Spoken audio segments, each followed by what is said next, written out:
Interacción de la célula con la matriz extracelular. La matriz extracelular, o llamada también MEC, le proporciona un microambiente a la célula y en ese microambiente realiza todas sus funciones la célula. Crece, se divide, o sea, prolifera, se estimula. Este microambiente sostiene a las células. Eso quiere decir que las células, cuando están en el tejido conjuntival, están adheridas a sus fibras, a su tejido conjuntival.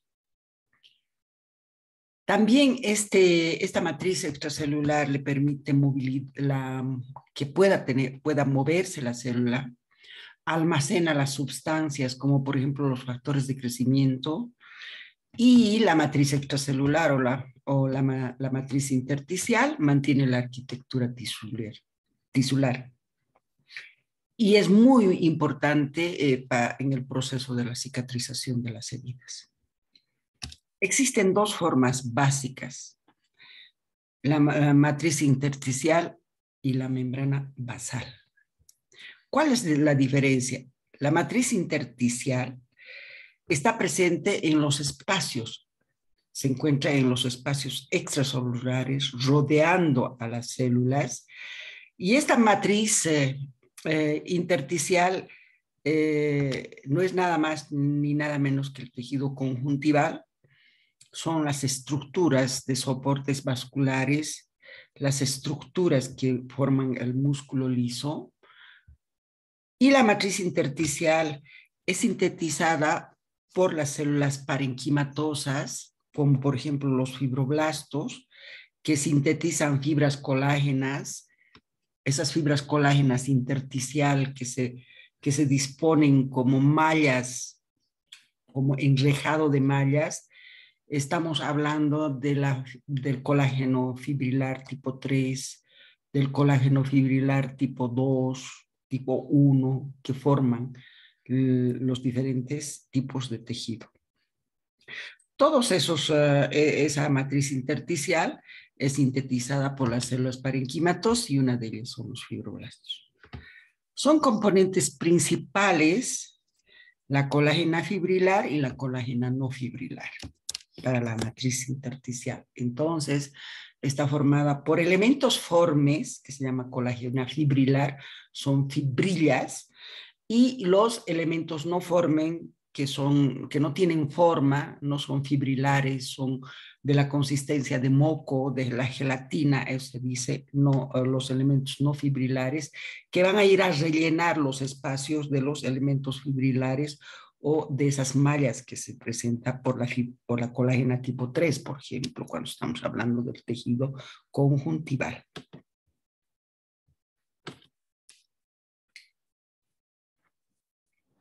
Ahora, ¿cuáles son las proteínas estructurales formes o fibrosas? Esas proteínas estructurales que tienen forma, que son fibrilares, tenemos a la colágena reticular y la elastina. Esta colágena reticular y la elastina son responsables para que los tejidos tengan fuerza de tensión, o sea, no se puedan jalar ni se puedan comprimir. Y cuando hablamos de las fibras elásticas, son las que le dan la elasticidad a los tejidos para que se contraigan, para que se elonguen. Los componentes amorfos está dado por una serie de sustancias que no tienen forma, que tienen el aspecto de moco, el aspecto de gelatina, repito, que tiene que rellenar los espacios que dejan estas fibras reticulares que se forman como enrejados, como una malla. Entonces esos espacios va a ir a rellenar estos componentes amorfos que tienen el aspecto de gelatina o de moco. ¿Cuáles son estos componentes amorfos? Los proteoglucanos, los glucosaminoglucanos y las proteínas adhesivas. Vayamos por los proteoglucanos. Están formadas, son como una especie de geles compresibles son las responsables de la hidratación de los huesos adyacentes, le confieren resistencia a la compresión al cartílago articular y también son los reservorios de los factores de crecimiento, los proteoglucanos. ¿Dónde se almacenan entonces los proteoglucanos? Los factores de crecimiento en los proteoglucanos, en esa sustancia amorfa. Los glucosaminoglucanos, tenemos dos tipos de glucosaminoglucanos, el queratansulfato y conduitinsulfato.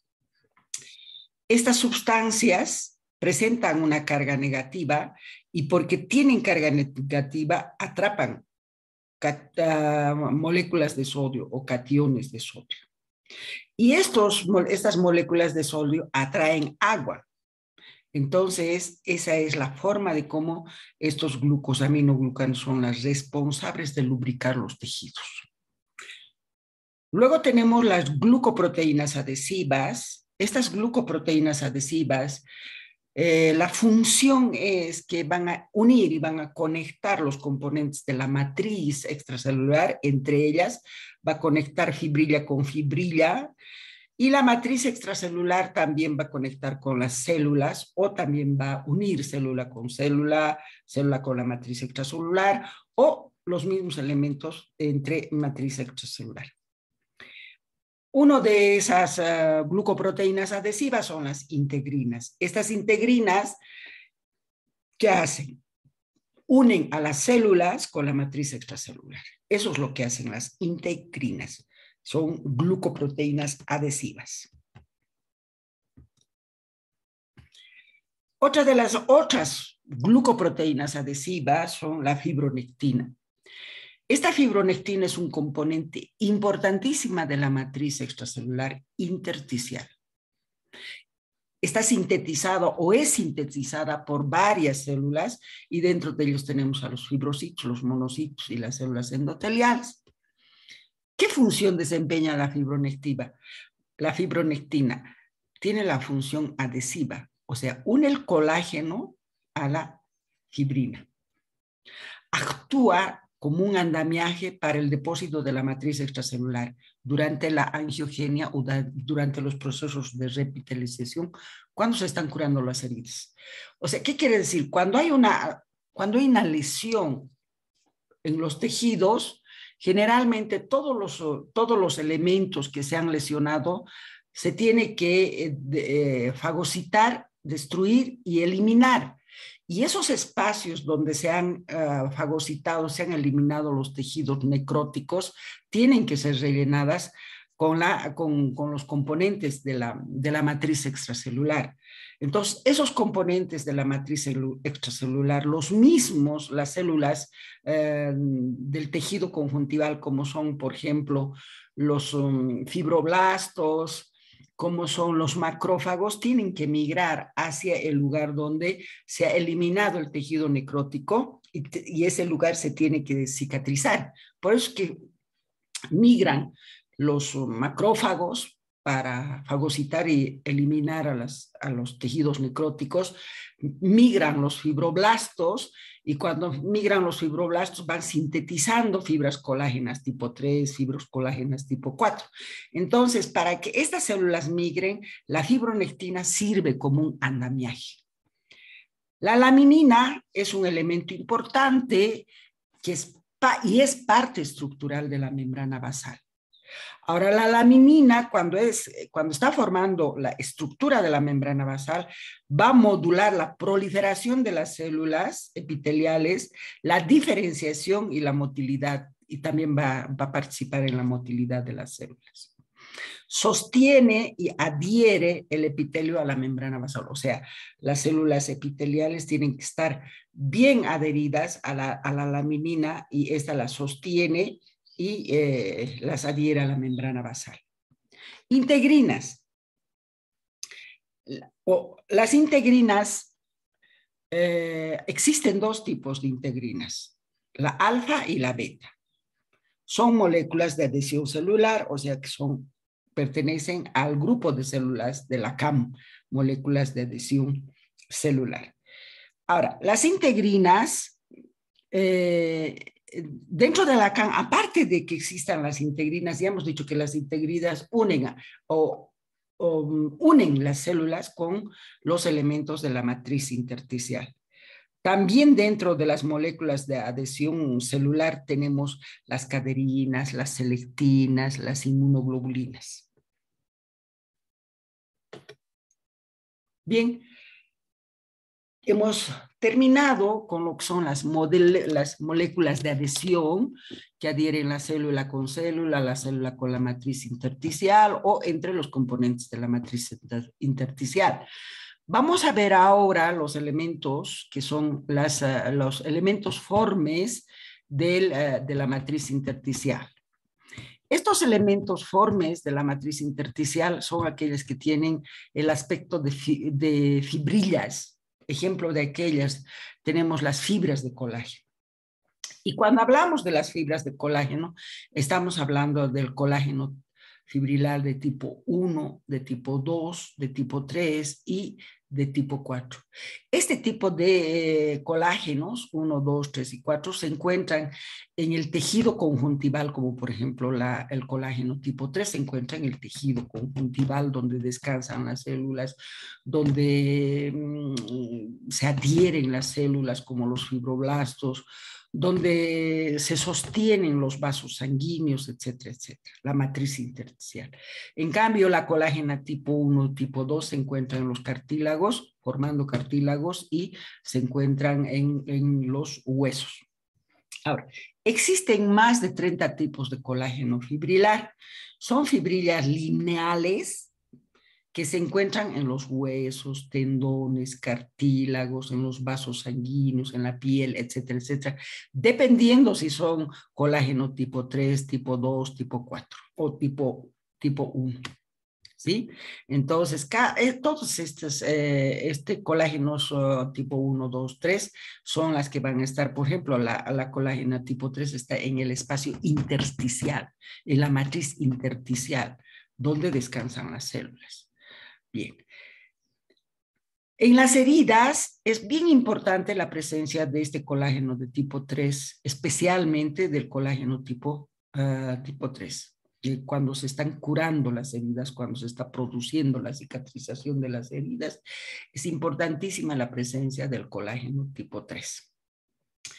Dan fuerza. Ahora, este tipo de colágeno fibrilares tipo 1, 2, 3 y 5 le da fuerza tensional a los tejidos porque forman los enlaces cruzados. O sea, estas fibrillas, estos colágenos de tipo fibrilares, si no presentarían enlaces covalentes en sus enlaces cruzados, no tendrían la fuerza de tensión que le da a los tejidos.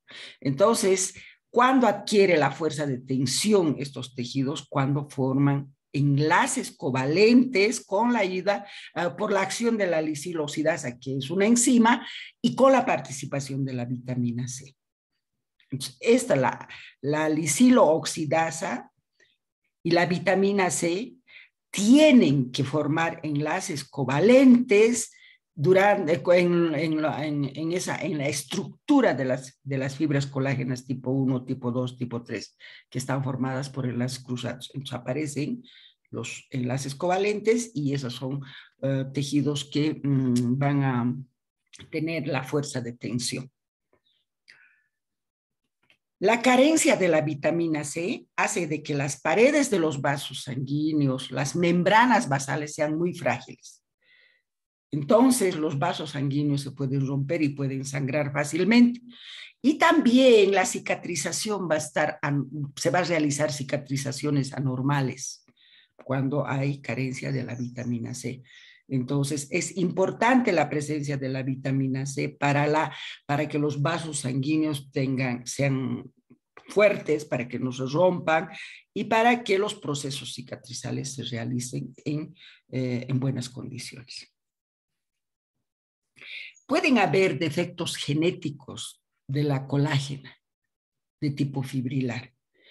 Cuando hay defectos genéticos de la colágena de tipo fibrilar, entonces vamos a entrar a algunas patologías, por ejemplo, algunas enfermedades como la osteogenia imperfecta y el síndrome de Ehlers-Danlos. Estas dos enfermedades se caracterizan porque ha habido un defecto genético en las colágenas de tipo fibrilar.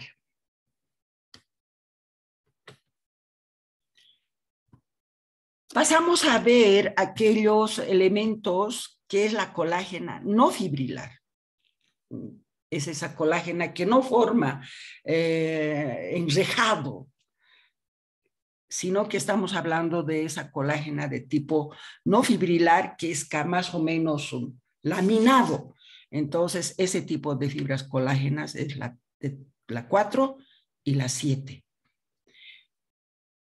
Forma a la estructura de las membranas basales, o sea, son parte de la estructura de las membranas basales, son planas.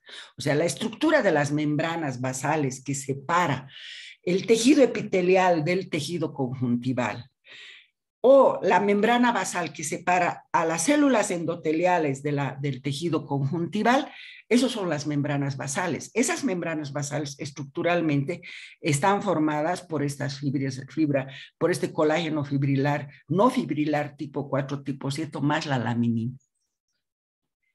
¿Qué hacen estas estructuras? Regulan la interacción con el colágeno fibrilar. Como no es fibrilar este colágeno, es plana, entonces va a interactuar con el colágeno fibrilar.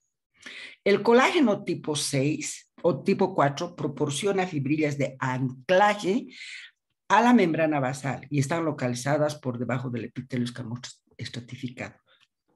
Quiere decir que la membrana basal del epitelio estratificado escamoso que se ve en la piel tiene abundante cantidad de colágeno tipo 4. ¿Sí?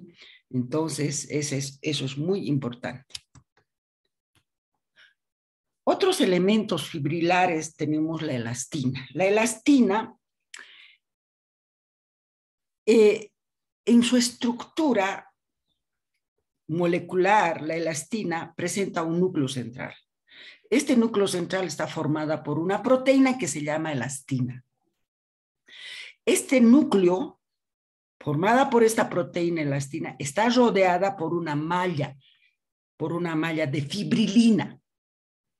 Ahora, los defectos de la síntesis de la fibrilina pueden causar anomalías esqueléticas y debilidad de la aorta, como se observa en el síndrome de Marfan. Entonces, nosotros vamos a ver, si tenemos un paciente con un síndrome de Marfan, seguramente vamos a tener nosotros defectos en la síntesis de la fibrilina, ¿no es cierto?, que nos va a causar estas anomalías esqueléticas y la debilidad de la pared aórtica. La elastina le proporciona a los tejidos recuperar su forma original después de que han sido comprimidos, han sido elongados, etc. Si lo comprimes, gracias a las fibras elásticas, van a retomar su longitud. Si jalas, si lo elongas, igual, dejas de jalar, van a retomar su tamaño normal los tejidos. Por este motivo se encuentra este tipo de elastina en gran cantidad. La elastina en las válvulas cardíacas se encuentra en gran cantidad en todos aquellos tejidos que tienen la capacidad de poder dilatarse, contraerse. Y ahí están las válvulas cardíacas, los vasos sanguíneos, el útero, la piel, los ligamentos son los órganos, que los órganos son sometidos, todos esos órganos que son sometidos a elongación y a contracción. Ahí se encuentran bien desarrolladas estas fibras elásticas. Bien. Hemos hecho hasta ahora la composición bioquímico-molecular que hace estructura a las células.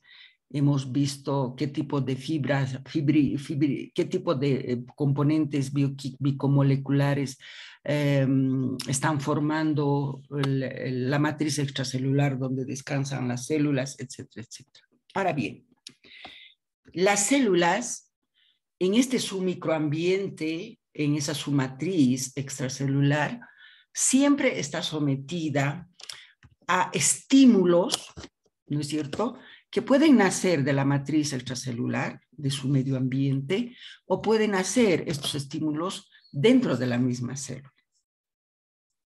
Estamos hablando de estos estímulos que son las señales que van a estimular a las células. Y tenemos que entender nosotros cómo se transmiten estas señales para estimular a las células. Ahora bien, estos estímulos pueden ser externos, pueden ser internos, y van a estimular a las células, y las células tienen que responder a estos estímulos. ¿Cómo responden? Creciendo, dividiéndose, realizando diferentes funciones, etcétera, etcétera, madurando. Entenderemos ahora cómo se realiza la transmisión de señales para estimular a las células. Existen diferentes tipos de señales a las que responden las células. Estas señales pueden ser físicas, pueden ser bioquímico-moleculares, que se generan fuera de la célula o dentro de la célula. Cuando estamos hablando fuera de la célula, estamos hablando de la matriz intersticial donde descansan las células. O dentro de la célula podría ser, qué sé yo, en el citoplasma, en algún componente intracitoplasmático, en algún componente estructural del núcleo, se pueden generar estímulos o señales. Estos estímulos pueden ser bioquímico-moleculares. Estas señales van a ir a repercutir o van a ir a actuar en unos receptores bien específicos. Estos receptores, todas las células tienen receptores de superficie que se encuentran en la membrana plasmática, o también hay receptores intracitoplasmáticas, algunas células. ¿Qué son los receptores? Son proteínas altamente especializadas para recibir estímulos. Entonces, esos son los receptores de las células, proteínas altamente especializadas para recibir estímulos específicos. Y esos estímulos específicos se llaman ligandos. O sea, si yo tengo una hormona que tiene que ir a actuar en un receptor, tiene que actuar en el receptor de hormona. No podría actuar en un receptor de tirosinosinasa, por ejemplo. Son muy específicos los estímulos con sus receptores. A esos estímulos se dice ligando de los receptores celulares. Ahora, ya les he dicho que los receptores se encuentran en la membrana celular y dentro del citoplasma celular. Bien, cuando se encuentran en la membrana celular, estos receptores son transmembrana. Tienen un dominio extracelular y tienen un dominio intracitoplasmático. ¿Sí? Intracelular. Cuando los receptores se ponen en contacto con sus ligandos específicos, existe una serie de modificaciones bioquímico-moleculares para que se estimulen. O sea, llega su ligando o el estímulo, reconoce el receptor su ligando o su estímulo y se activa. Y en esa activación se realiza una serie de modificaciones bioquímico-moleculares que son transmitidos desde la parte del dominio extracelular del receptor, va la información al dominio intracitoplasmático del receptor. Lleva la información. De acá, la información tiene que pasar a los segundos mensajeros que se encuentran en el citoplasma de las células, y estos segundos mensajeros, como el AMP cíclico, va a llevar la información al núcleo donde se va a hacer la transcripción nuclear. Y una vez que se hace la transcripción de la información, esa transcripción genética, entonces esa información de la transcripción genética que se produce en el núcleo va a llevar esa información al componente metabólico para que de ahí haya una respuesta de la célula frente a ese estímulo. Estos son los ligandos y sus receptores. Los ligandos, les decía que son los estímulos, que pueden ser físicos, pueden ser bioquímico-moleculares, etcétera, etcétera. Miren, esta es una célula, esta es su membrana celular, su membrana plasmática, el espesor de la membrana plasmática, y miren la cantidad de receptores que hay. Diferentes tipos de receptores. Y si ustedes ven este receptor, es transmembrana, atraviesa toda la membrana y tiene un dominio extracelular y tiene un dominio intracitoplasmático. Si hay estímulos que se generan fuera de la célula en la matriz intersticial, entonces ese estímulo tiene que ser muy específico. Miren aquí, este estímulo es específico para este receptor que está recibiendo como si fuera una B. Si este fuera redondito, como está aquí, o tendría esta forma, no podría ser su ligando de este. Por eso que les digo, los ligandos son específicos para cada receptor. Este es su dominio extracelular, entonces reconoce este receptor a su ligando, se estimula, se abre su canal transmembrana y se produce una serie de transformaciones bioquímico-moleculares. Aquí, por ejemplo, está en el dominio intracelular. Aquí, por ejemplo, en este dominio intracelular, miren cómo se está desprendiendo por la activación una cadena de fósforos. Acá es otro tipo, este es otro tipo de estímulo, de receptor. Esto es receptor tirosina sinasa, no receptor. En cambio, este es un receptor tirosina sinasa, que quiere decir que su ligando es diferente a esta. Aquí puede haber, los ligandos de esta puede ser el factor de crecimiento fibroblástico, por ejemplo. Ese es el que va a actuar aquí. Entonces, este receptor la va a reconocer y se va a activar, se va a estimular, se va a abrir el conducto por una serie de transformaciones bioquímico-moleculares, pasando la información a la porción intracitoplasmático, y ahí va a producirse una serie de transformaciones bioquímicas, como están viendo aquí. Utiliza después estas informaciones, segundos mensajeros que se encuentran como esta, por ejemplo, el AMP cíclico es un segundo mensajero que se forma a partir de la estimulación de estos 7 receptores transmembranas acoplados a la proteína G.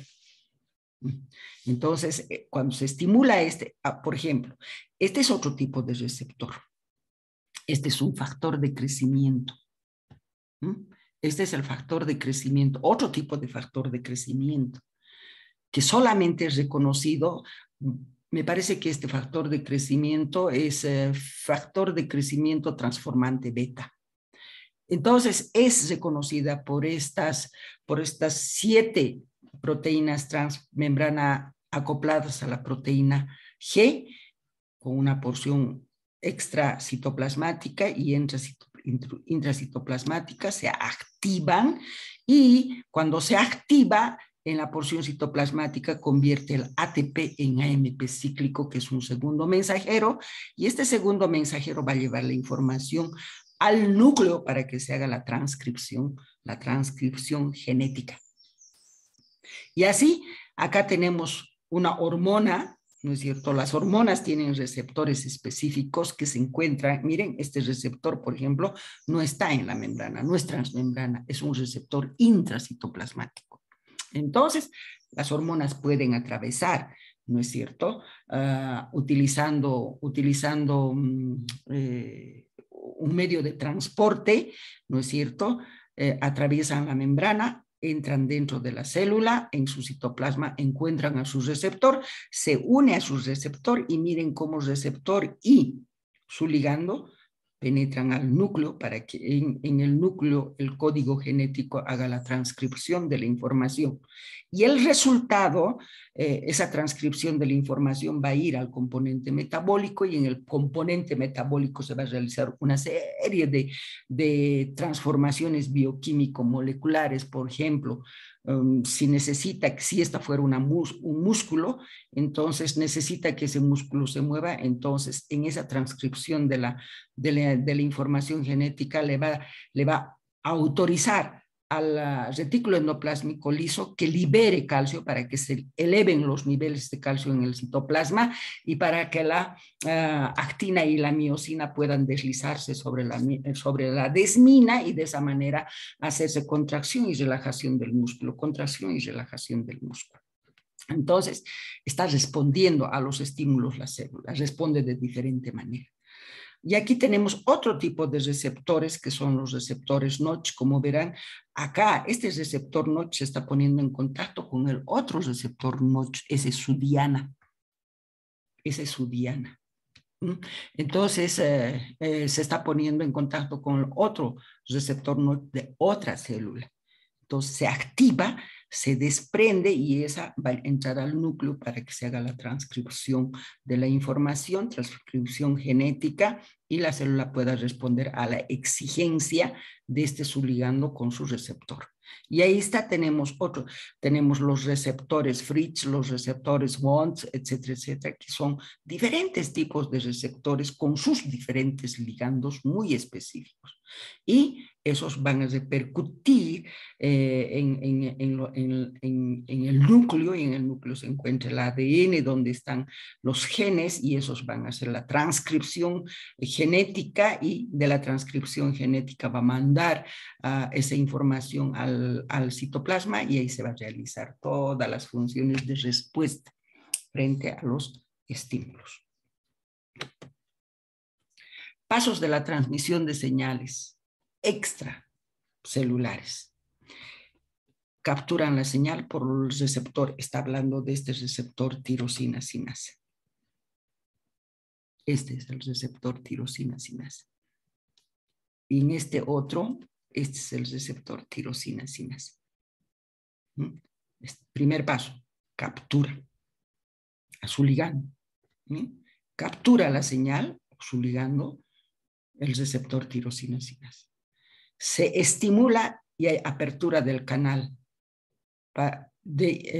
Se abre el canal para los iones de calcio y los factores de crecimiento.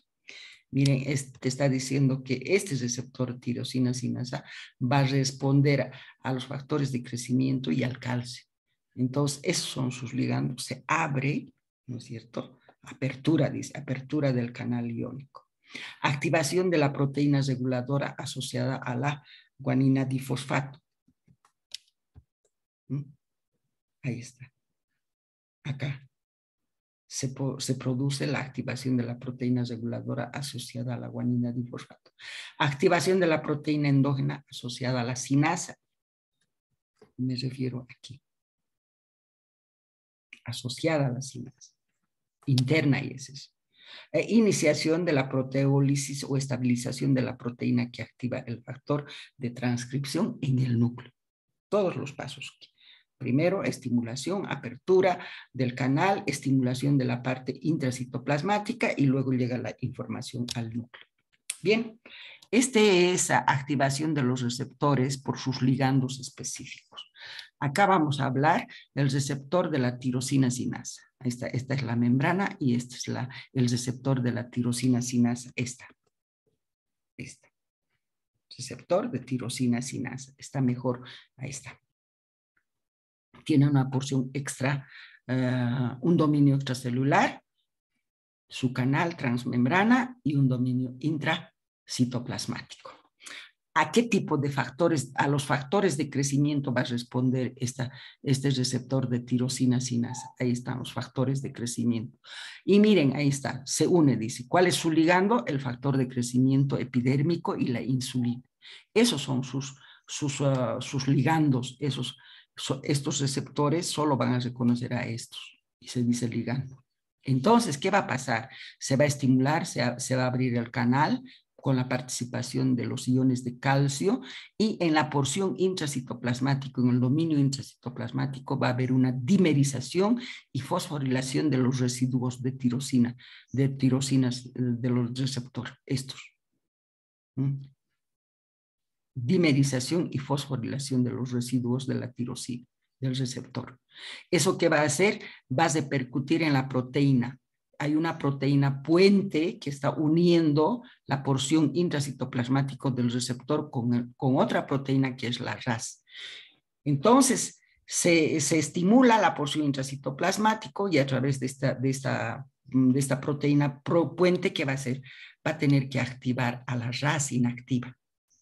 Entonces, esta es una RAS inactiva, ¿no es cierto?, que está muy adherida a la guanina difosfato. Entonces, cuando se activa, ¿qué va a hacer?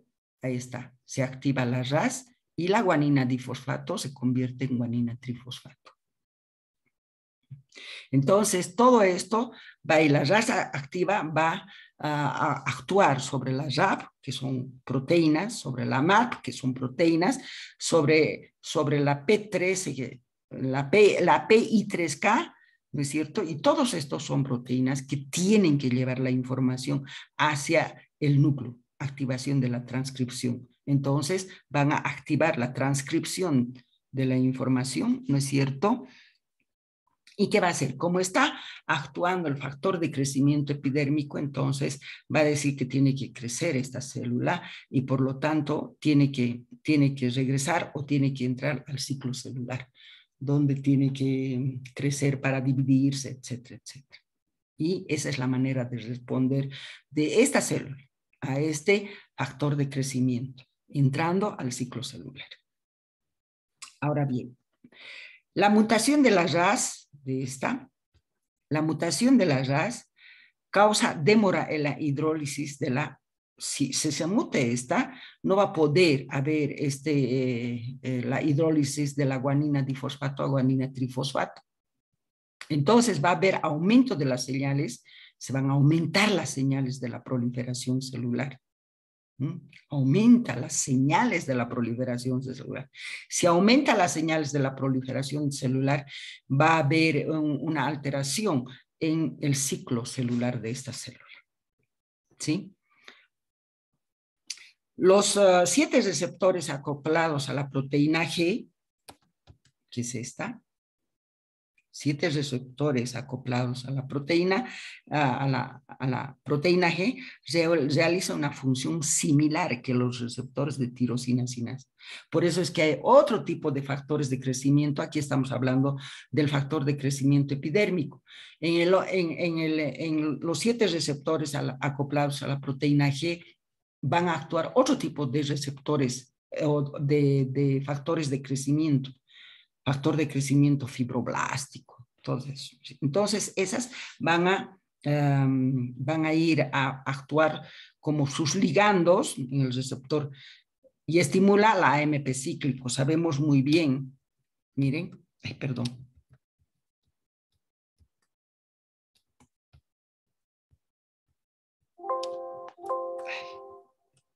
Perdón, aquí está. Miren, cuando estos 7 receptores acoplados a la proteína GC estimula, miren, el ATP se convierte en AMP cíclico y este es un segundo mensajero. Este actúa como un segundo mensajero. Entonces, la información va a llevar hacia el núcleo.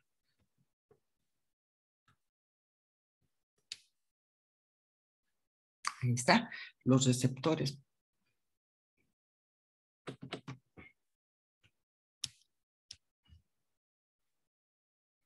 Estimula el AMP cíclico que actúa como un segundo mensajero intracitoplasmático que lleva la información hasta el núcleo y la respuesta celular es la liberación de calcio del retículo endoplásmico rugoso. Miren cómo este tipo de receptores, los 7 receptores transmembranas acoplados a la proteína G, tiene mucho que ver con la liberación del calcio del retículo endoplásmico rugoso. Cuando se libera el calcio del retículo endoplásmico rugoso, ¿cuál va a ser la acción que va a realizar esa célula? puede ser que realice pseudópodos. ¿Por qué? Porque se van a aumentar los niveles de calcio dentro del citoplasma, y cuando se aumentan los niveles de calcio dentro del citoplasma, hay una rearticulación del citoesqueleto de la célula. Entonces, esa reorganización del citoesqueleto de la célula va a hacer de que se formen pseudópodos cuando estamos hablando de los macrófagos.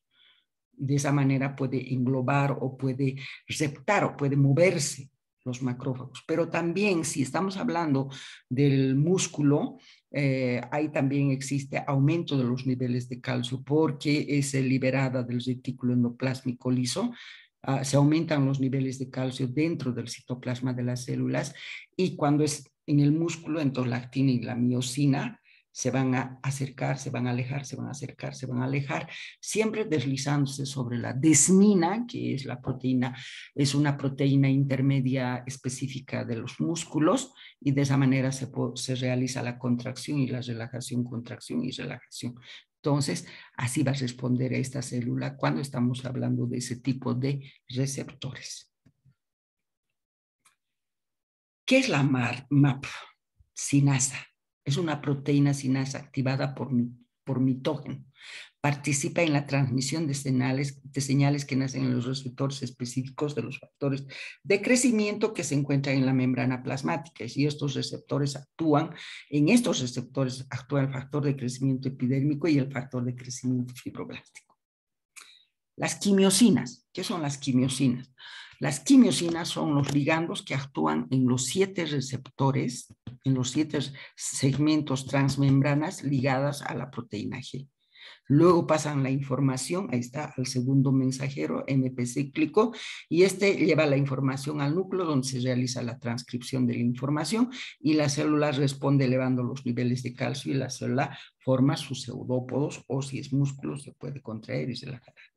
Las ciclinas y las sinasas dependientes, las sinasas y las ciclinas dependientes de ciclinas regulan el ciclo celular en el núcleo. Ustedes saben muy bien que hay proteínas que son sinasas, que son ciclinas, y estas son las que van a controlar el ciclo, el ciclo celular en el núcleo, para que esa célula pueda entrar en todo el ciclo celular, pueda crecer, pueda dividirse, etcétera, etcétera.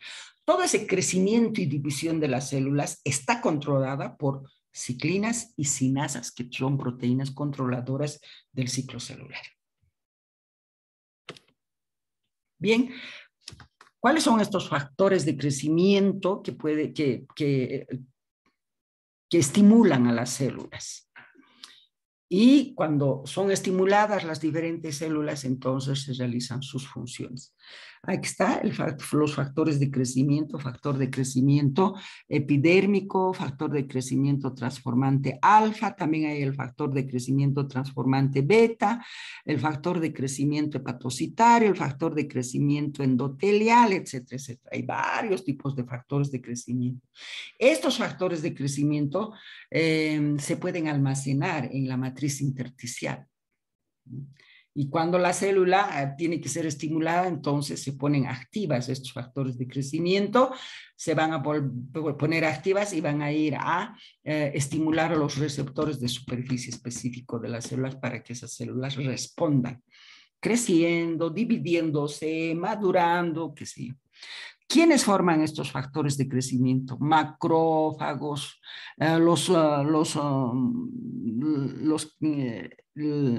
aquí tenemos los macrófagos, los queratinocitos, los fibroblastos, las células mesenquimatosas, plaquetas, ¿no es cierto? Pero si ustedes ven, la mayoría de estos factores de crecimiento son formados por los macrófagos. Pero eso no quiere decir que las células epiteliales, las células mesenquimatosas como los fibroblastos no sintetizan y forman factores de crecimiento. También sintetizan y secretan factores de crecimiento, todas estas células.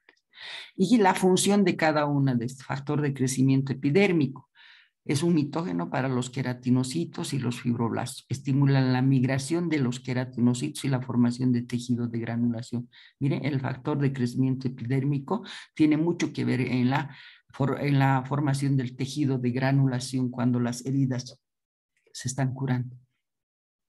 Y así sucesivamente tenemos los factores de crecimiento, qué células las sintetizan y qué funciones desempeñan.